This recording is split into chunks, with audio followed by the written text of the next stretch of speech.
Welcome to Maths with EJD. Having gone through the special cases in Simplex method, all right? I call it special cases in Simplex method, okay?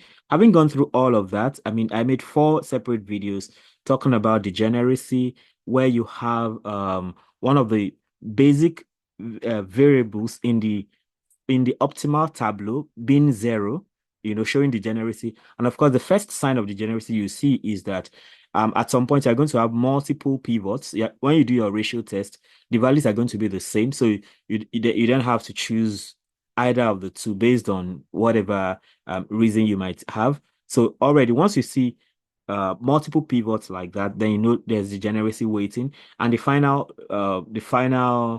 thing that will show you degeneracy is that by the time you get the optimal tableau, one of the basic variables is going to be zero. One or more of the basic variables will be zero, depending on the number of variables you have. All right. So then I also made a video on alternate optima, where you can have two different optimal solutions giving you the same value for the optimal objective function, right? And then I talked about unbounded solution, where there are regions where the solution you can keep increasing the variable without and you're still meeting the constraint, you're still meeting the conditions, right? And then of course there's infeasibility. The infeasibility will be about the easiest, right? Because you don't even have to go ahead. Once you check the constraints and there are no common regions, then you know that you have an infeasibility problem. All right. So I've decided to make just this one video to discuss each of the Python codes for them, so you can also confirm that what we did previously are all in order.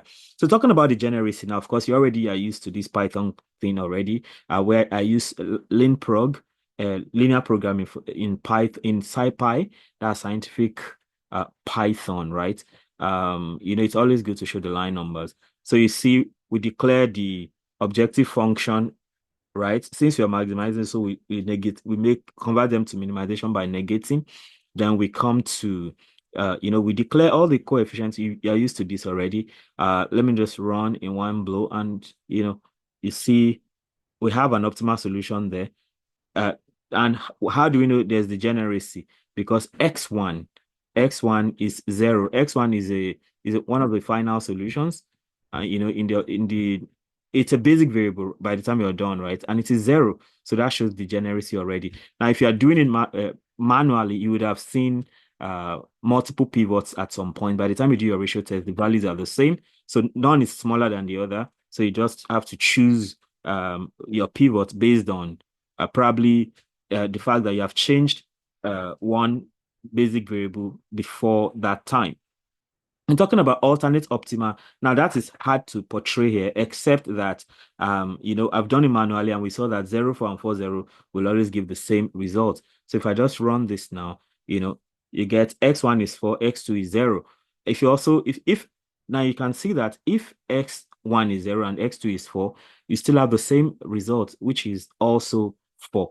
But this code is just giving us this one now. It gives us the order, the first one you have in that order. Then you have the unbounded solution thing. So for the unbounded solution one, you know, you it just tells us the solution is unbounded if it is feasible at all. So it's unbounded solution. That means that Z, the objective function, right, as you see in line 4, is to maximize Z equals x1. So the objective function is Z equals x1. So it means if you choose any value of x1, you're good. So if you make x1 1,000, it's fine. If you make it 1 million, it's probably still fine, right? So the solution is unbounded. So it exists, but the region is wide like that. I might even want to show that using Desmos. I'll show that. Okay, I think it's better I show it at this point. We have two constraints, right? X2 is less than or equal to 2, and x1 minus x2 is greater than or equal to 1. So let's go Desmos and see what happens. Right. Desmos. Okay. So we have first constraint is x is less than, so x2, right? That should be y. is less than or equal to 2. Okay, so you can see that already. Then we now have x minus y. X minus y, that's x1 minus x2 is now greater than or equal to, I guess, 1, right? Let me see. Is that what we have? Okay, I can see it from here. X2 is less than or equal to 2, then x1 minus x2 is greater than or equal to 1. Yeah, I guess that's what we have. Now, look at where they overlap. They overlap in all these regions, right? All these.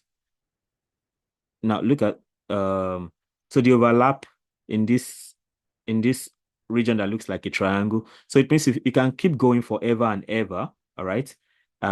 So for any value of x1, we are good. So you can see we are going we are still going like, so you see this region where they overlap, right? Where blue and red seem to overlap, and we can keep going for a very long time.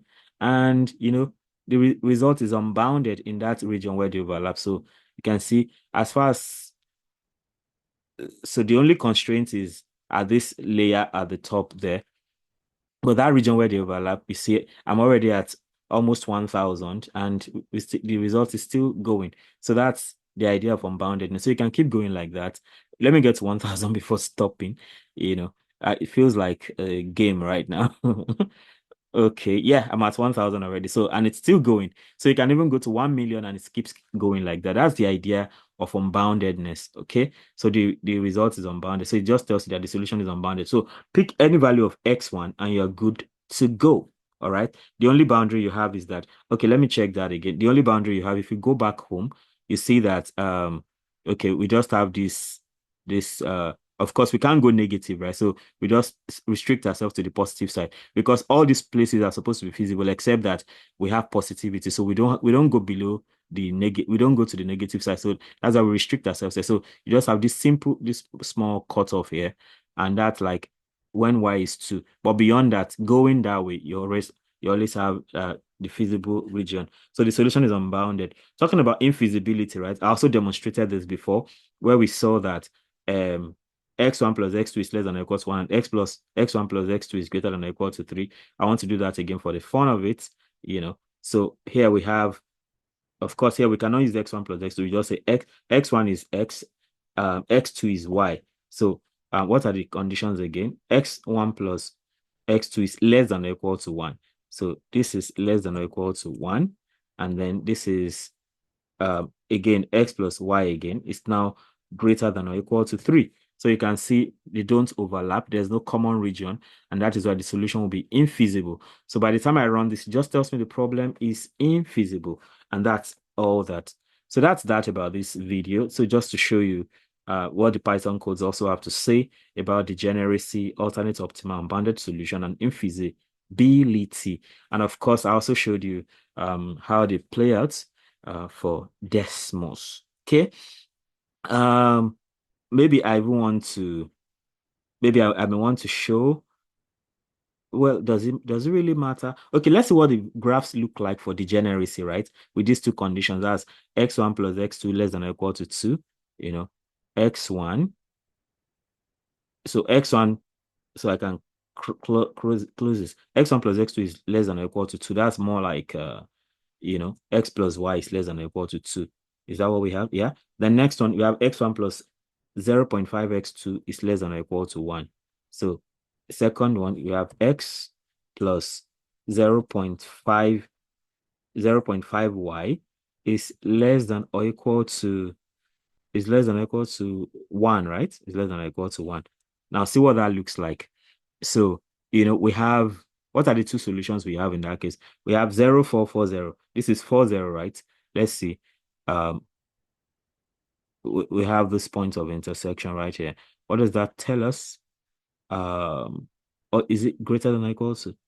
This is, yeah, they're both less than or equal to 0.5y. Both less than or equal to. And the solutions are 0, 4. So we have 0,